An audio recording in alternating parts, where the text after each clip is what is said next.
This is our 7th Democracy in Action update for today, Election Day 2012. I'm Brent Fox.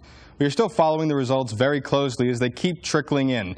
The presidential campaigns are not yet ready to celebrate, though, as it is still too close to call. We have NCC News reporter Eric Talbot live at Democrat Campaign Result Watch Party, where they are sitting tight, waiting for more information on the most important races.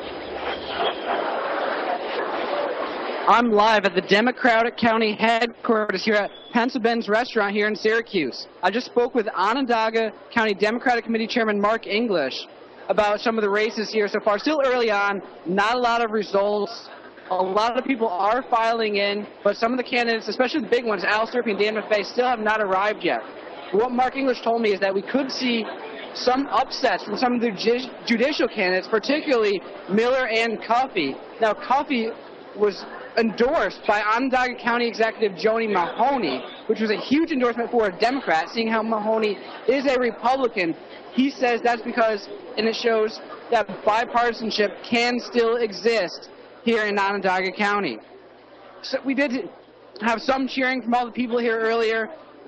Some things they cheered about was the Massachusetts Senate race actually brought the biggest cheers. Elizabeth Warren defeated incumbent Scott Brown for the Massachusetts State Senate seat. That was the biggest cheers. Some other cheers we saw during Kirsten Gillibrand's acceptance speech for the New York State Senate.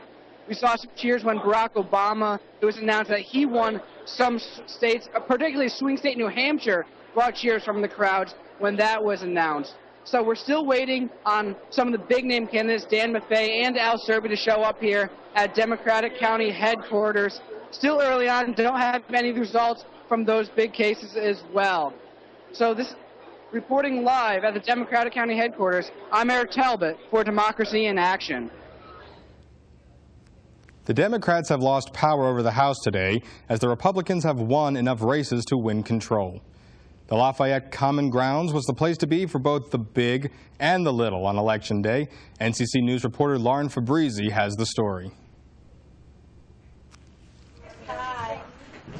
Election Day was in full swing in Lafayette. Whether people came to the polls alone or had their little ones by their side, the town's Common Grounds was flooded with anxious voters. It's nerve-wracking to know that the decisions that we make as Americans are going to affect my child's life. Young children could be seen all over the polling place. While adults believed it was important to exercise their right to vote, they also felt it was important to share the experience with their kids. I just felt that it was important that he see the process going, from as soon as he can, going forward. So that he gets an idea of who the candidates are and what the process is about, so when he gets older, he knows his right to vote and he'll go and vote. But for the children, it's not just about the learning experience. It's also about having a little bit of fun. Because I like the machine where you put the voting thing in. And for parents, sometimes it's even about their kids, showing them the ropes. That was a good thing, too, for him, because he already went with my husband this morning. I had no idea what I was doing. He actually showed me what I needed to do. The polls in Lafayette were open from 6 a.m. to 9 p.m. Reporting in Lafayette, Lauren Fabrizi, NCC News. Lafayette election representatives say the Common Grounds has seen a 50% increase in turnout for this year's presidential election as compared to the election 4 years ago. Voters this year are emphasizing the importance of local elections. NCC News reporter Maddie Dockery is live in the studio with this story. I just got back from talking to voters at Cicero Elementary School and Senator Fort, and we've got a lot to say. Although it's a presidential election year, voters are also very interested in local elections.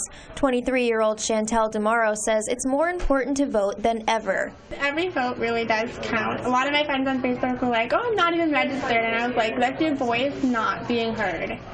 You need to vote because that just shows that you stand up for it. Even though New York is a Democratic state, that one vote could pull the other way. DeMauro and her husband say they're both disgusted by Dan Maffei and Anne Marie Burkle's televised attack ads as they battle to represent the 24th Congressional District. The only thing that I really stuck out was the negativity with Dan Maffei and Anne Marie Burkle, so I voted for Ursula. I did the same thing. Okay. I couldn't take it. Either of them were both idiots, so she both expired. Real estate appraiser Andy Doherty says people should focus more on local elections because they actually affect them more directly than national elections. That's their local business, economy, village, people, automobile. They seem to put so much invested in the national stuff when it may not make that much of a difference to the individual person in the area as much as the local elections would. So. Many of the voters I talked to said they're excited for the election to be over so they don't have to see any more attack ads. Live from the studio, Maddie Dockery, NCC News.